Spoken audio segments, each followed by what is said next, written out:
Hello, everyone. This is Gino Johnson, CEO of Champions for Veterans, and I am pumped to give you all this interview with today's hero with Combos with Heroes. His name is Omar Molina, and I'll be giving him a quick intro here in a couple minutes.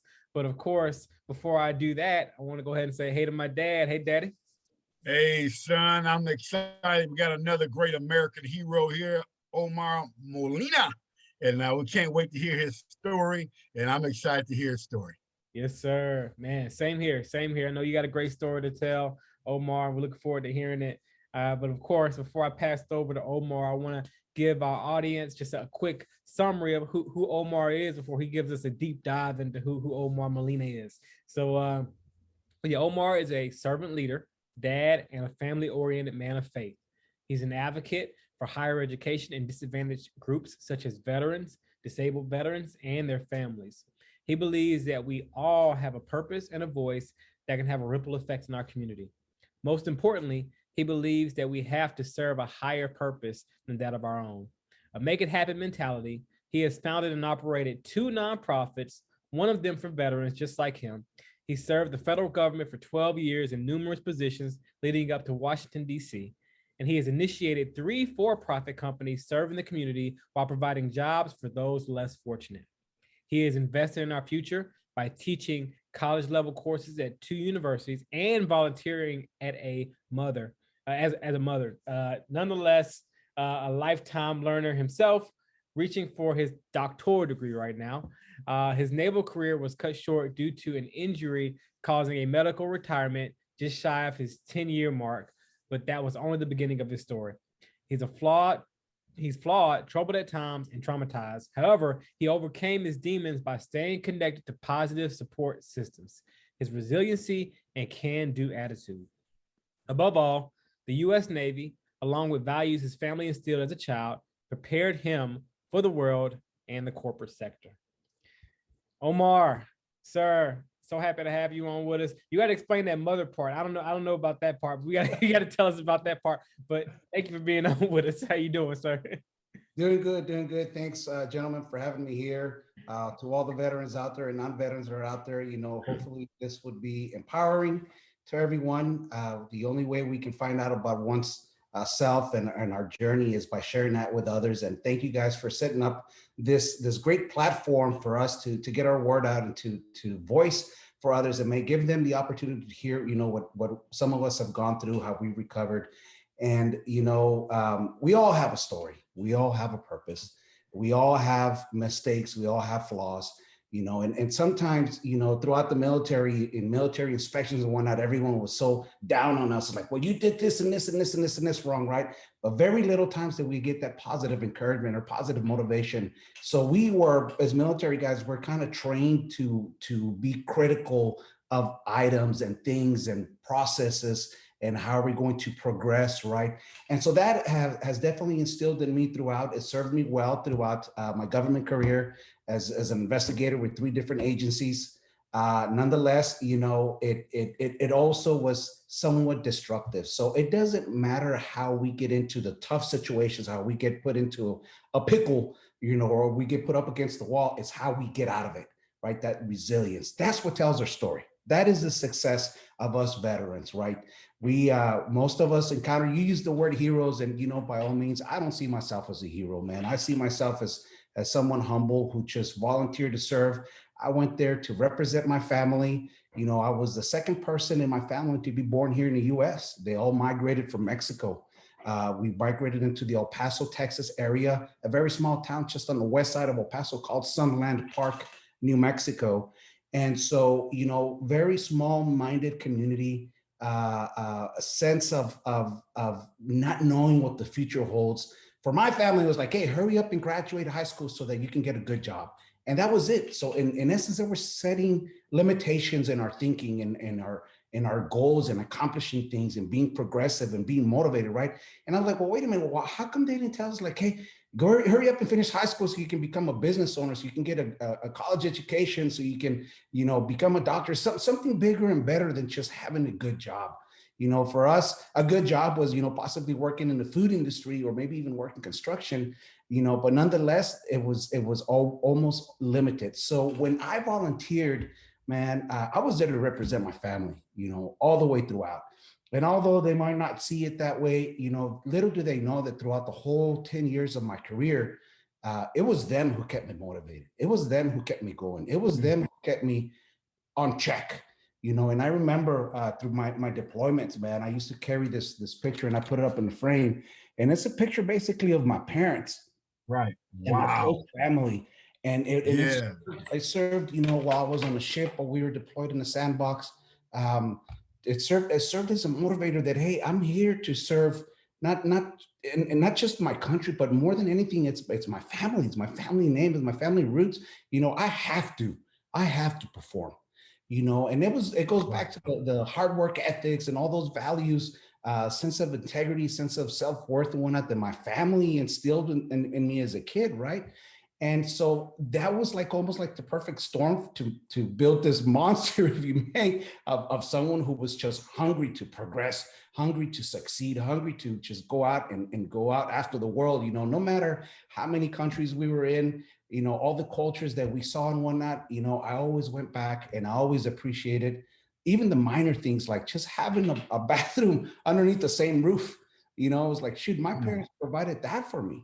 And there's some countries out there that they can't even, take appreciation for little things like that. So it helped build me. It helped build me. Everything fell into place throughout my career.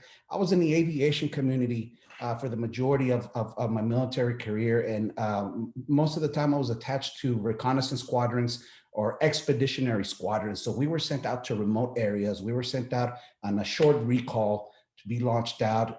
We went on deployments on ships. We went on deployments on land.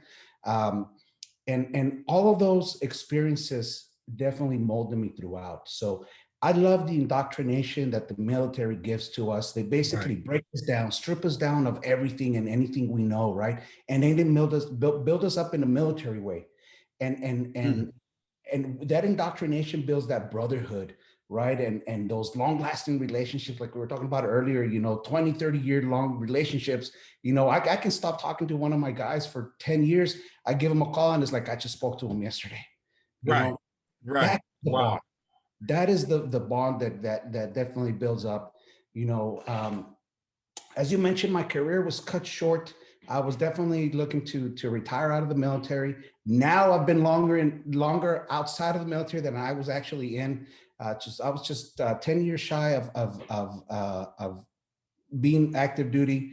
And when I was told that I was going to be medically retired, I had no idea what that meant. Yes.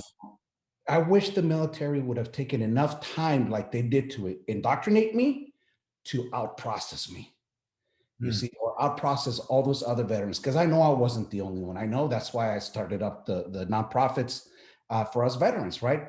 And so that didn't sit well with me, and that kind of pissed me off, to be quite honest with you. It upset me for several years that I didn't want anything to do with the military, and I got up to 30% when I got out. I was like, woohoo, whoopee, but I did nothing with it. I kept on going to school, man. I knew that college was the key. And I finished my associate's, bachelor's, and master's in 3 years and 9 months. Why? Because my motivator was my GI Bill. You see, the GI Bill is only good for 4 years, right? So I was like, man, I better get all this crap done before the 4 year mark, right?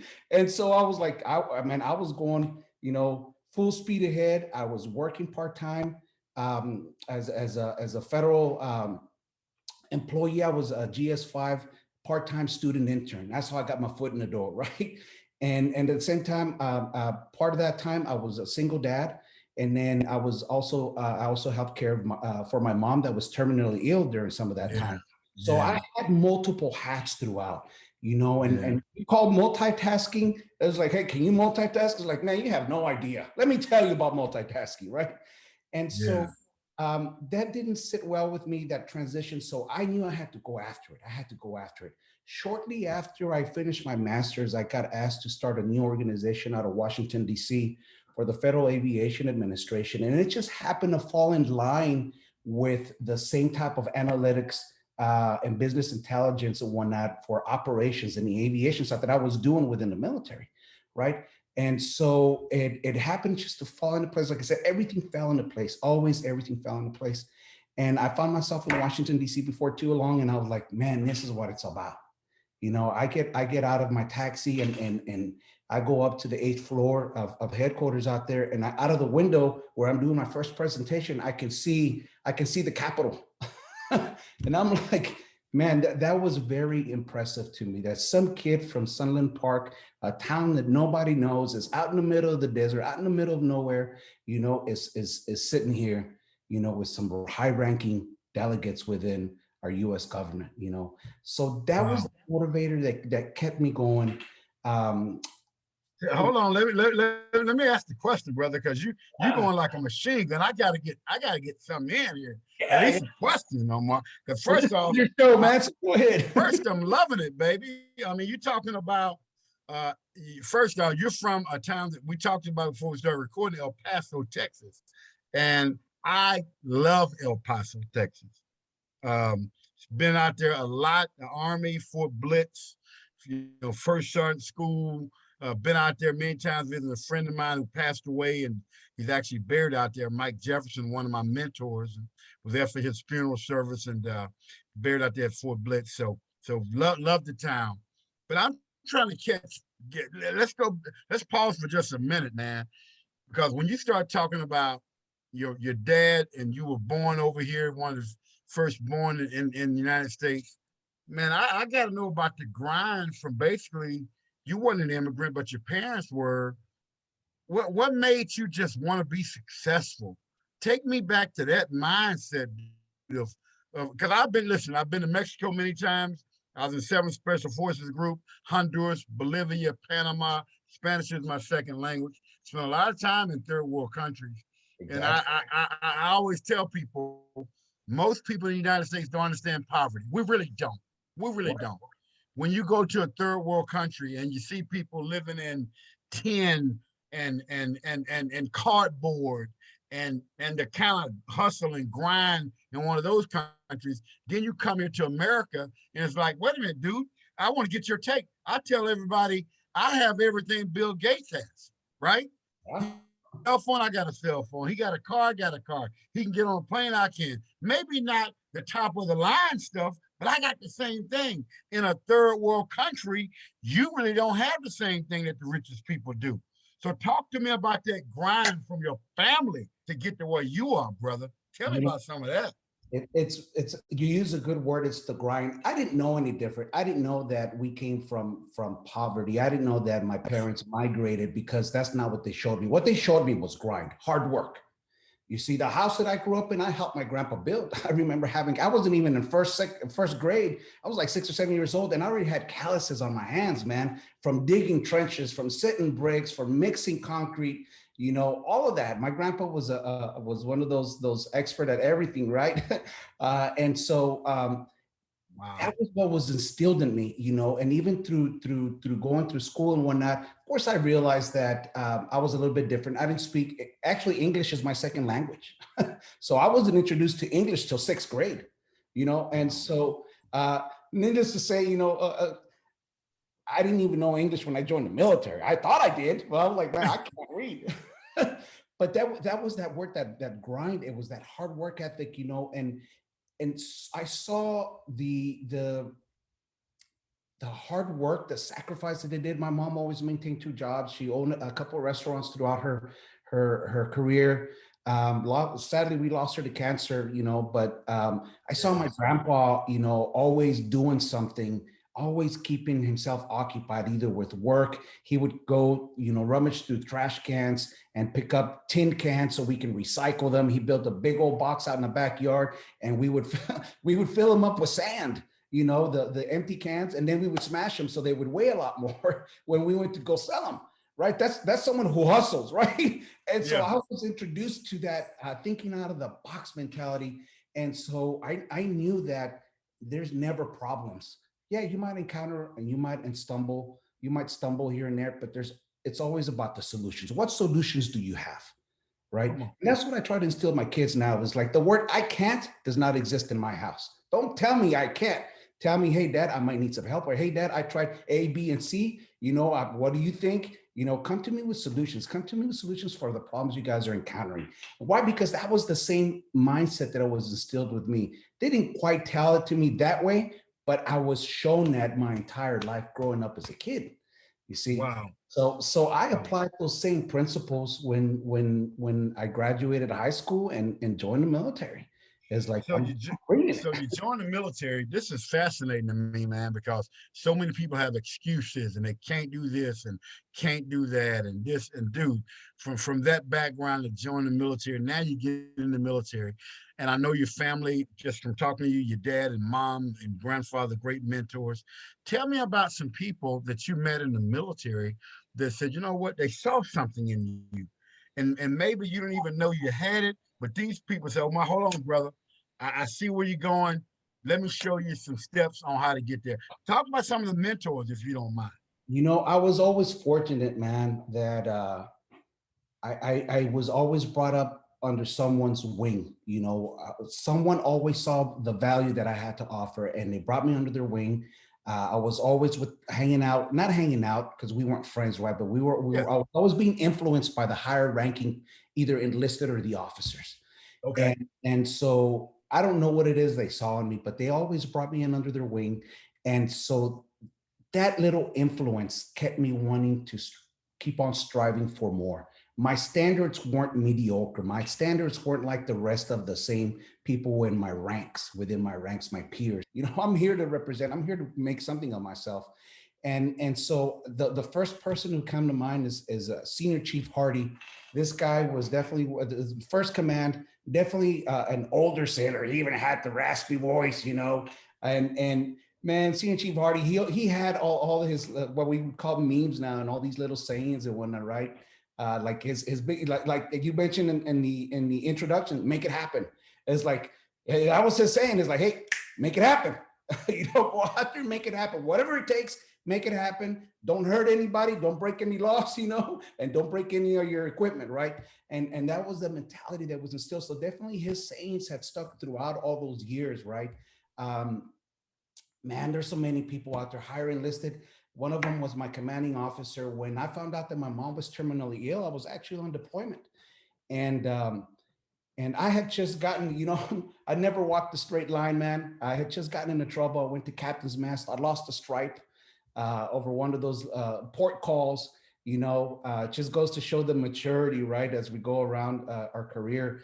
And even though these guys saw the good and the bad in me both, it's like they got to see me for who I was worth. But when this message, Red Cross message, came through for my mom, my commanding officer was like, "Hey, we're going to get you out of here. We're going to catch you off the ship, off the carrier. We're due to hit Hawaii or Guam, as a matter of fact, in a couple of weeks, but we can't wait that long." So he made it happen for me. He came across and while I was actually in my bunk, and it's very awkward to see an officer, much less a commanding officer, come through the barracks on a ship, and he's over there looking for me. He's chatting with me, So let and me make sure people understand. You're on an Air Force aircraft carrier. aircraft carrier, yeah. Now, because civilians are listening to this, I want to make this civilianized. And on an average aircraft carrier, you have how many thousand sailors on there on average? Man, if it's fully loaded with all the squadrons and the wings, it's probably close to about 5,000 people. Five thousand. So Yeah, out of 5,000 sailors, you got a captain, the main guy in charge, the commanding officer. In the Army, that would be, I think it's an O6 in the Navy. Is that who's the captain on an aircraft carrier? Am I right?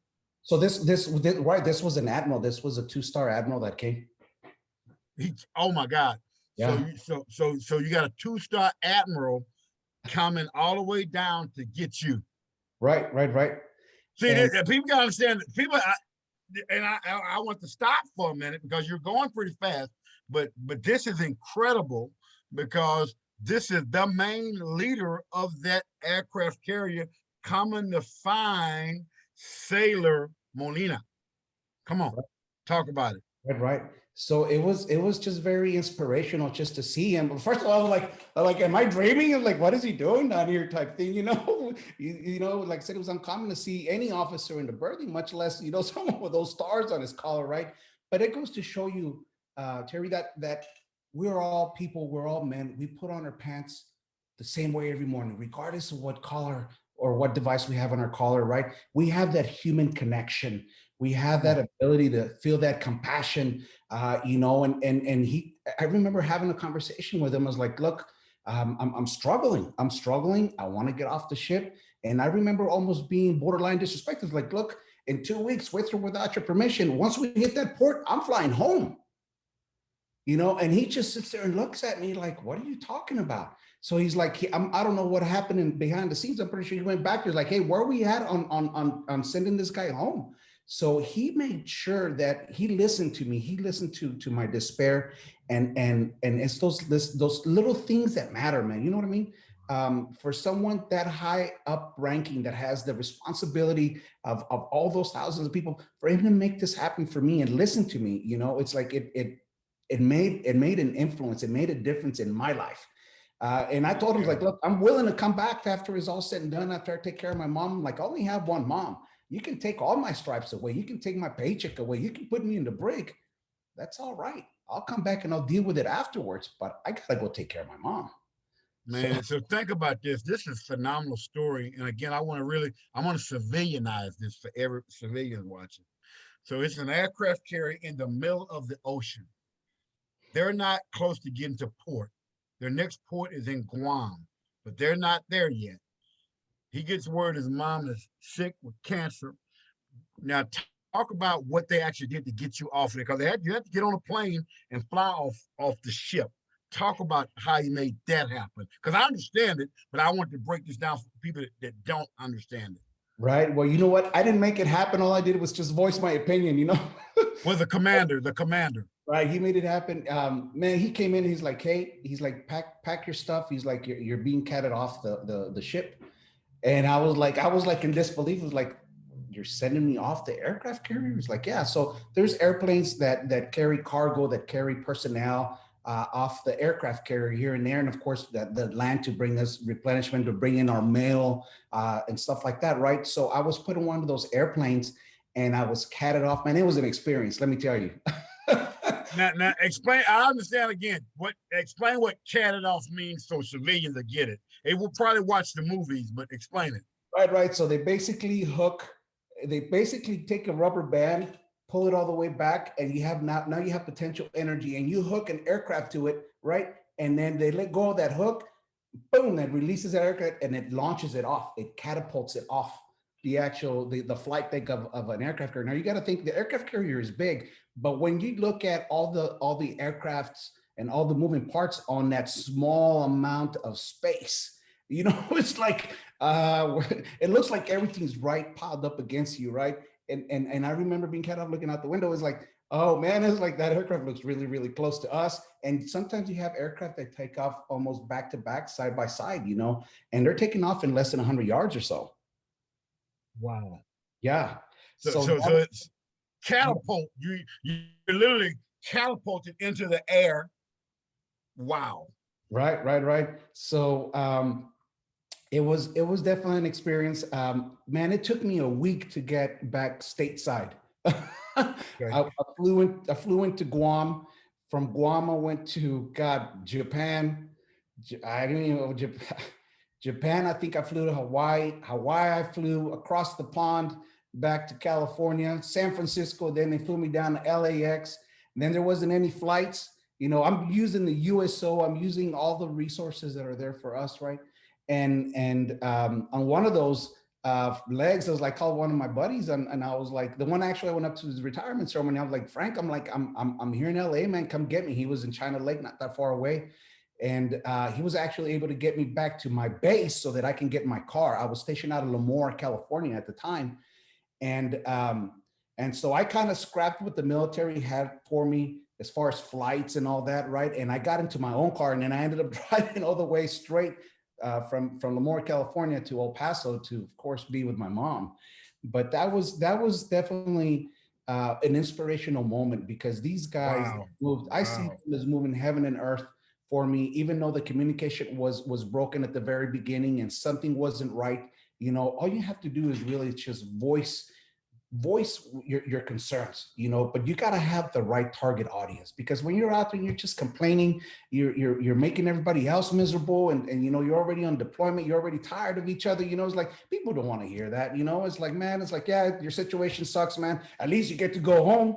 Oh yeah, but I'm Right. going home to a dying mom. Yeah, yeah, So, yeah, yeah. that's why we got to be real careful with how we pick those battles, how we use our energy, and get the right target audience to listen to us. Right. All right, so fast forward, man. This is fascinating, but I want to jump into so you ended up. I know, like you were talking about, you did not want to get out of the Navy. I get it. You were loving the Navy. You went in, and your goal was to be a lifer, and I get it. And you get injured, and you have to get out because of your injuries. Now, talk about what happened when you got out. I know you started going to school. You blew past it so fast. Uh, you take a little time. So Yeah, now Molina is out. What do you do the next day that you're out? Talk bro- about that journey. brother, I was clueless. I was clueless. I was injured. I was still recovering from one of my surgeries. The first surgery I had, I lost motor skills to both my legs, so I literally had to learn how to walk again. You see, so I was on med hold for 18 months prior to being discharged, and so I'm Wow. still trying to Wow. recover. I'm still trying to put the pieces of my health together. Trying to figure out what this whole medical board was all about, what happened during the medical board. So there was a lot of anger inside of me. I'm not going to lie, a lot of disappointment. I felt like I had put my family down. Yeah. And so here I go, like a dog with his tail between his legs, going back home. I didn't have a home to go to. I had my family, but I Yeah. didn't have my own home.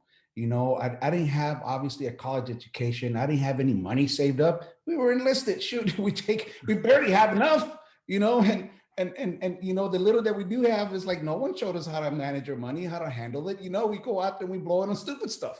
So, I had to mature and grow up really, really quick. So it literally took me 1 year. I applied for 177 government jobs. Okay. And out of 177, this is how it progresses to where I'm at now. Out of 177, I got one job interview and one job offer, and that gave me that GS5 part-time student intern. So during that 1 year, man, I was going to school full steam ahead, brother. I even had to get permission from the dean to take up to 24 credit hours per semester. Whoa. Yeah, What? yeah, yeah. Oh, oh my God. Listen, I got my college degree after I retired, and I was that dude. Look, I am not even taking but 3 classes, okay? And I was retired with a retirement check and getting money for school. And I can't imagine you talking about 24 credits. Yeah, it was insane. I remember, like sleep wasn't an option. It's like I used to tell my guys, like, you'll get eternal sleep when you die. You turn the rest when you die. The sleep is optional. You don't need sleep to survive. So I was like, well, I guess I gotta, bring it. Let's see what you're made of, right? But I remember sitting there typing papers, in the middle of the night. And I was like, it was like 4 o'clock in the morning. Kids are getting ready to wake up and go to school type thing. I was like, oh man. And so it was a lot of hard work, man. It was very structured, very determined, very focused, just to go out there and make it happen, go out there and get after it. Why? Because I knew that my future was awaiting. Without it, I would have probably gone down a destructive path, even worse so than the one that I went down. I see a lot of veterans out there struggling, and it hurts me. It hurts me to see them struggling with substance abuse, with their spouses, with their family members, with their health, both mental, physical, spiritual, emotional, everything, right? And they have no idea, because they have surrounded themselves with this environment of destruction, that they have no idea that there's a support system out there. There's organizations like yours that, hey, brother, let me coach you. Let me show you how to get there. I've done been there already. I was like, you know what? I didn't know what the road was. I made my own road on the way over there, but man, you can take my path. It's clear. Let me show you. And there's different ways to skin a cat by all means, but it was that realization that I didn't have a plan, that Wow. Wow. Me go out there. So I literally left El Paso and got stationed in Oklahoma City with this government job. Continued going to school. I changed my major and to the aviation side. I happened to land in the National Aircraft Accident Investigation School. Okay, so there's a lot of safety and analysis that goes out throughout. Same stuff that I was doing in the military, right? And so again, so for someone to be at the school, you got to think about it like this, Terry. Aviation is just a little bit over 100 years old. So Okay. accident investigation is much more of a baby, so maybe 70 years old at that time, right? So a lot of the pioneers that had started the actual aircraft accident investigation training and techniques and so on and so forth that were at this school, at this only school that we have in the US, they were the teachers.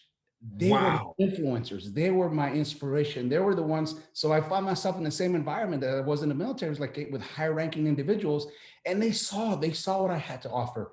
Um, Once I finished my master's, I was working on a national project, and one of the head guys from Washington D.C. is like, "Hey, can you?" He told me literally, "We're doing this project. I just need someone to keep these reports and collect them." So when I started getting all these reports, um, I started seeing patterns. That's what an analyst sees, right? They start seeing patterns. Like, wait a minute, there's a pattern here. Let me analyze it. And when he came back three months afterwards, I showed him what I saw. Like, hey, his name was Frank Delgando. He was like, Mr. Delgando was like, this is what I see. He's like, did you do this? I was like, yeah. Like, how did you learn how to do this? Like, well, shoot, I did it for almost 10 years in the military. He's like, really? He's like, yeah. He's like, hey, well, pack your bags. You're coming back to DC with me. And so it happened around the same time. I was also writing my master's thesis around the same topic. So I had the best of both worlds, man. I was Wow. thriving professionally, thriving in school. I got awarded the who's who among students in American universities through my master's because of my thesis statement. It was so impactful in the aviation community and the safety of the public that is like, hey, they saw it for what it's worth. DC, they saw it for what it was worth. It was like, hey, well, we've been talking about standing up this new analytical branch. Are you interested? So I literally ascended really, really, really quick, finished my master's. So I'm like, hey, I'll be done with my master's in October. 2 weeks later, I was relocating to DC. So you started in the GS5, and what position was that? Was that a promotion? Whatever. So, What was so that? I started out as a GS5 part-time student intern. This is a temporary position. It's not even a permanent position, right? Student intern part-time. While I was there at the school, I progressed all the way up to a 9. I became aviation, what they call it, air safety investigator. And so I was going out with these senior individuals, and they were training me how to become an aircraft accident investigator. Okay, Right. so that really just helped me mold the analysis side. Is like, 'cause these guys, the investigators are out there, they're collecting the data, and they're bringing the data to the analyst. Well, now I know the analyst side, so I know what to look for out in the field, right? And Mm. so it just really matched up when I went out to DC and stood up this organization with other counterparts up there. It was just a really, really good team of professionals. We had human factors individuals, psychologists, we had economists, we had air traffic controllers. We had just about every position that you can think of in the aviation community that were part of this analytical group. So And when you watch a movie, so I got to jump in. When you watch a movie with an airplane crashing and they start doing stuff that's not right, you like, what? Come on, oh man. man, You that's like, does it bother you? Is it like me watching guys that say quote their special forces and I see stuff and I'm like, come on, dude, that's not real. But some of the stuff I'm starting to see now, I said that's kind of how a team operates. So what do you do when you watch one of those movies with a plane crash? same thing, man. I criticized the crap out of it. I was like, yeah, that's not true. Oh, yeah, they should have done this. Oh, they should have gone down that path. And I was like, oh man. But it's entertainment. I got to realize it for what it is, right? It's gotta entice those people to keep on watching those type of But movies. this is fascinating, man, talking to a guy like you, because we've never had a guy that's doing what you do. So you worked there for a while, and then you stood that up. How long were you in DC, and then what happened next? I Take us was to the next step. I was in DC for a little bit over 3 years, and my health was always an issue. Okay, so I've had 5 major surgeries. I got 10 screws, 2 rods, and 2 cages in my back. Right. And it's you know, I just got back from the VA this morning. I'm still getting treatment for it, right? And so that's kind of where my life started changing a little bit. I put in a request to go back to Oklahoma City. You know, Oklahoma City, I had been there long enough. I was already stationed while I was there in active duty. And of course, that was my first duty station within the federal government. And so I knew that that was a place for me to regroup. I didn't have any family there. I had a support system. You see, I had my support system from church. I had my support system from my veterans and whatnot. And when I went back when I left DC, I left there to go get another major surgery back in Oklahoma City. That's where my surgeon was at as well. He had operated on me a couple of times before. So he kind of knows the autonomy of my body really, really well. And so, brother, you know, I started, while I was recovering, I started teaching at the university. And while I'm teaching at the university in Oklahoma City, after I get back from Washington, D.C., I started seeing all the guys that were my supervisors, my chiefs, my senior chiefs, my master chiefs. They're getting ready to get out and they're taking college level courses. And they're like, the tables have turned, haven't they? So now I'm in the place of authority because I have my master's and I'm teaching them aviation safety. I'm teaching them aircraft accident investigation. I'm teaching them human factors, all the aviation related courses. And a lot of them's like, hey, well, how did you get your job? We want a job like yours when we get out. And so lo and behold, that was the beginning of my nonprofit. I started, I called them my job hunters. We just started, you know, shooting information across the bow, you know, job interviewing skills, you know, resume writing, all of those things that would help these guys transition from the military sector to a civilian sector, still in the industry that they want to be in, right? And so I got to the point where it got out of hand. It grew so quick. And I'm like, man, I have to do something. It took me about 10 years to actually formalize this and turn it into a nonprofit. I was literally running it out of my pocket, out of my own dime, my own resources, my own time. And I was like, man, I got to formalize this. So I remember it was a week between Christmas and New Year's.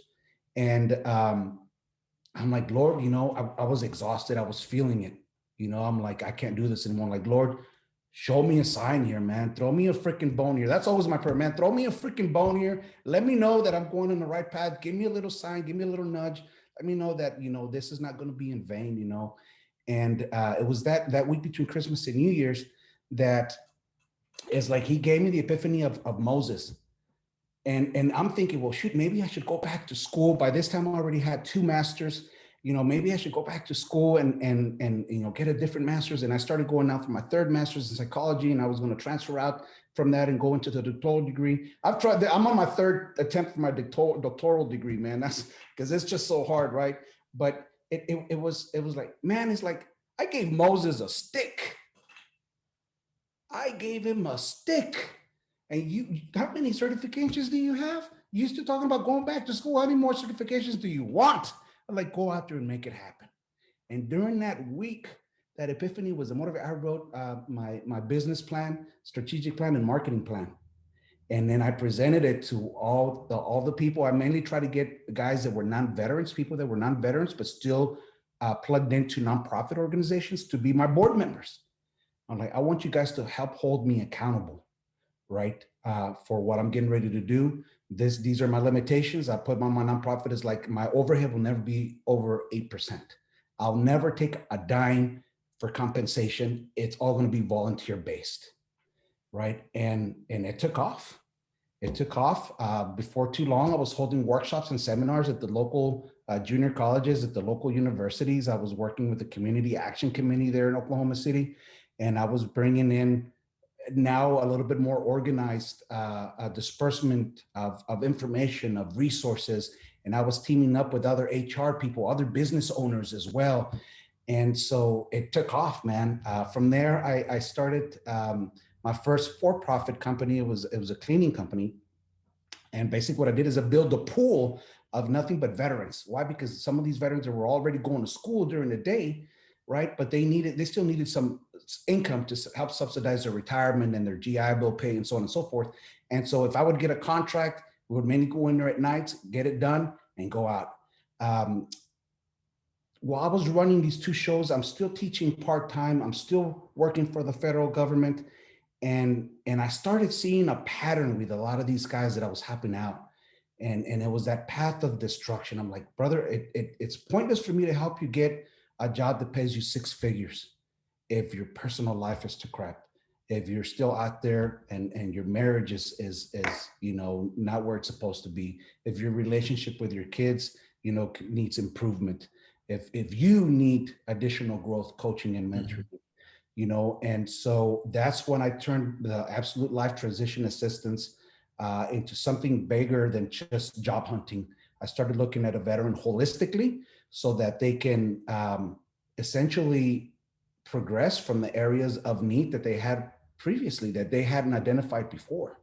You see, because it would serve no purpose for me to get them, a good paying job, but then, they still find themselves with that same behavior when they were an E1 or an E2. They're going to take your paycheck and blow it. It's like, no, man. It's fascinating. I'm listening to your story, and I'm really thinking about my son and I, a parallel, Right, you right. know, because what we do in Champions for Veterans is helping vets get their VA benefits. And it's fascinating because as you described you, it was me.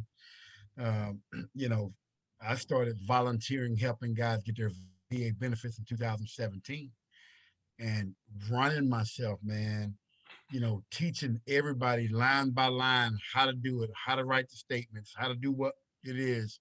And it is an arduous process. But out of the 20 people that I started volunteering helping, I helped 10 of them get to 100%.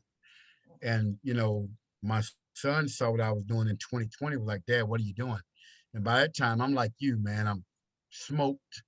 I'm helping people. I helped a guy in Terrell, Texas get $163,000 back Mm-hmm. and get to 100%. He got 150 for him, 13,000 for his daughter. And of course, I was just like, hey, brothers, you get it, you can throw us a bone. I got a ministry. I'm doing prison ministry. Those, to help me continue to do what God has called me to do. Nothing. And I was frustrated because, I'm already retired. I wasn't doing it for to make money. But I said, hey, if you get your money, just, help our ministry out. And my son saw what I was doing and said, Dad, we can do better than that. Right. And now we have over 450 guys worldwide in our program getting their VA benefits. Because it's amazing, like you were saying, I was that guy that knew how to do it, but I didn't have all the other side of it that my son has to understand, like how to get on this Zoom call today and how to build this thing. And you got a passion, man, that's incredible. I think we could probably do some stuff together. My son will talk to you about that afterward because, you know, I'm into helping vets get what they deserve from the VA. You're into helping you change the overall veteran, teaching you a skill, helping get things going.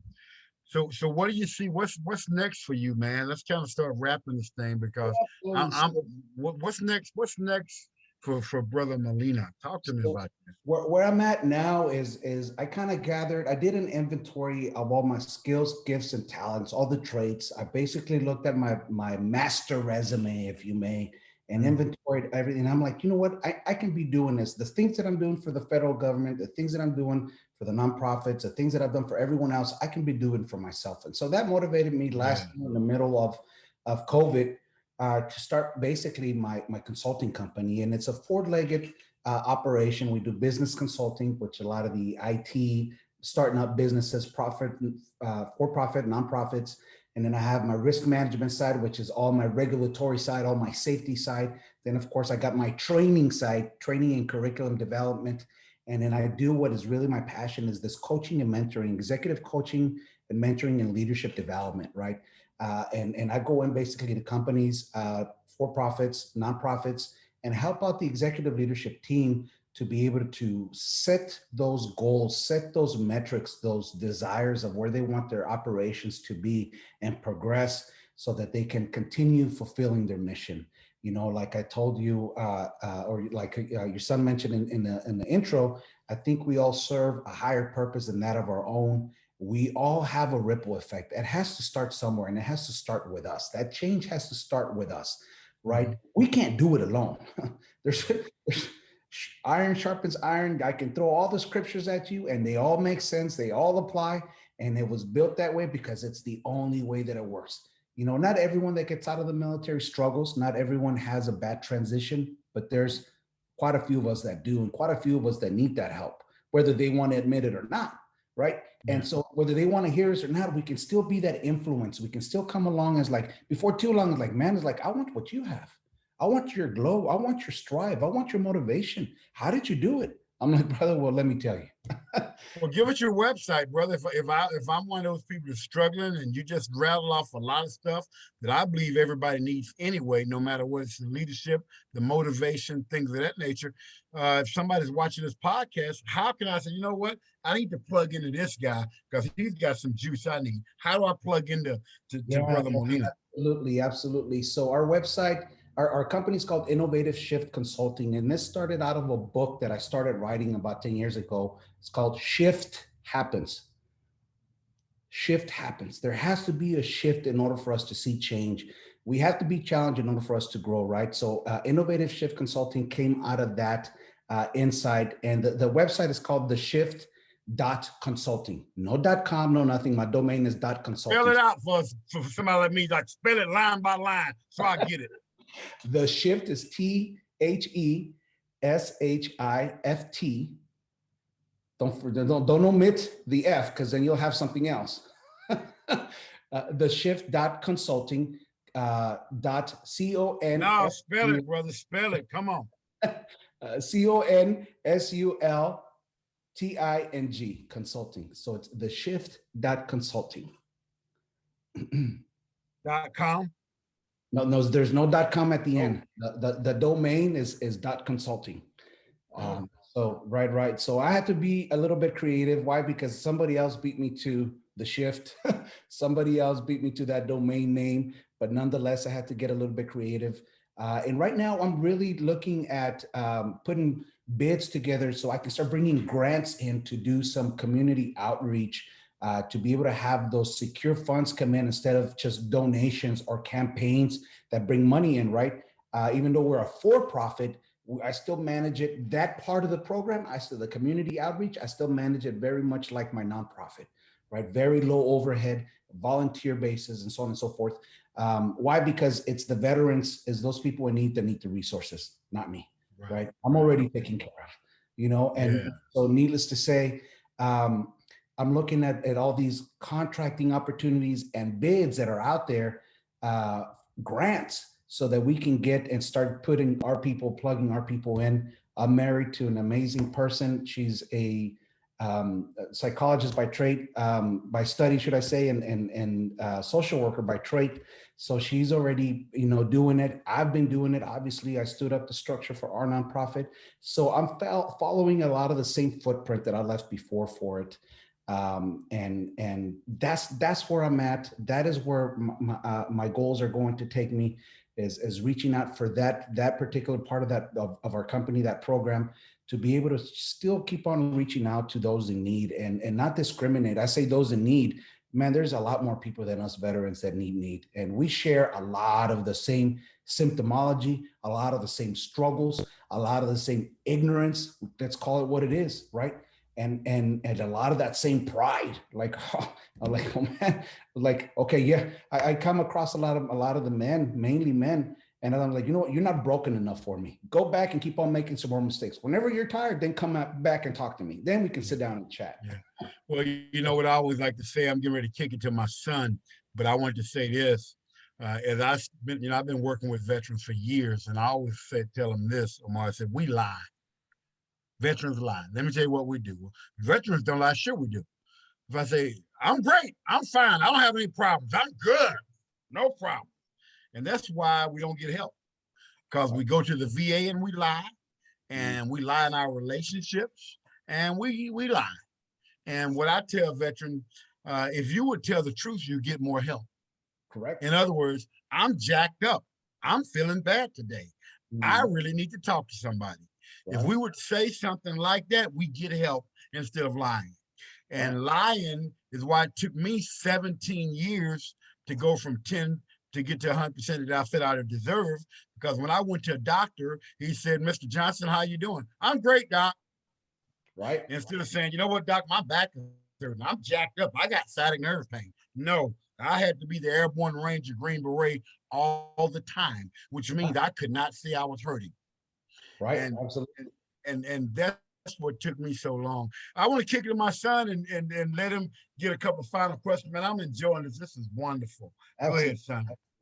Yeah, man, Omar, it's been so awesome hearing your story, and I mean, I'm really encouraged by your passion to just help Yeah. people to look out at the world and go, how can I make a difference? Especially coming from your background, you're able to see just the needs that people have, and just your passion and hard work and drive are just, it's incredible. It's inspiring. So, thank you for what you're doing and what you're continuing to do. And I want to go ahead and end it with our final question that we always love to ask. I mean, you're doing a lot, and I know you said you don't consider yourself a hero, but you definitely have some heroic qualities, and you're being a hero to a lot of people. But the last question we love to ask is, when your life is over, what do you want to be remembered for, or what kind of mark do you want to leave on this world? You know, I think the introduction that you gave probably summarizes it right. Is being a servant, right? And it wasn't for the betterment of me; it was the betterment of everyone else. Us military folks, we have a serving mentality. I'll volunteer, I'll go, I'll do it, and we don't ever learn, right? Because sometimes we get burnt. But if my family would ever to recognize that I've accomplished what I've accomplished because I was there to represent, I was there to represent that servitude that my family instilled in me. Then that's what I want that legacy to be more than anything for my kids to see. Even though I might have been absent for some of them when I was in the military, when I was working with the feds and whatnot, it's still, let it not be in vain. Let them know that, hey, my old man did this not for himself, not for his own personal gain. He did this for us. Mm. And I don't want them to have to go through that. I don't want them to have to serve in the military. Why? Because I did it for them. I laid that path for them to be successful, for them to continue progressing, not just for themselves, but what are they doing for their brother next to them? You see, that's what I want to be remembered by. That servant leadership, positive, outgoing attitude. I run a tight ship, but nonetheless, it's that make it happen mentality. Um, just a loving, caring person, man. Absolutely. That's awesome. That is amazing. Go be a servant. Thanks so much, Omar, for this amazing interview and your time with us. And of course, thank you for your service. Thank you, Gino. Thank you, Terry. God bless, brother. All right. I pass it over to my dad to close it out. Well, I got to finish it out like I always do. We had an incredible American hero on here, Omar Molina, originally from El Paso, Texas, one of my favorite places in the world. But I got to finish this out like I always do. And I'm telling everybody watching to stay in the fight.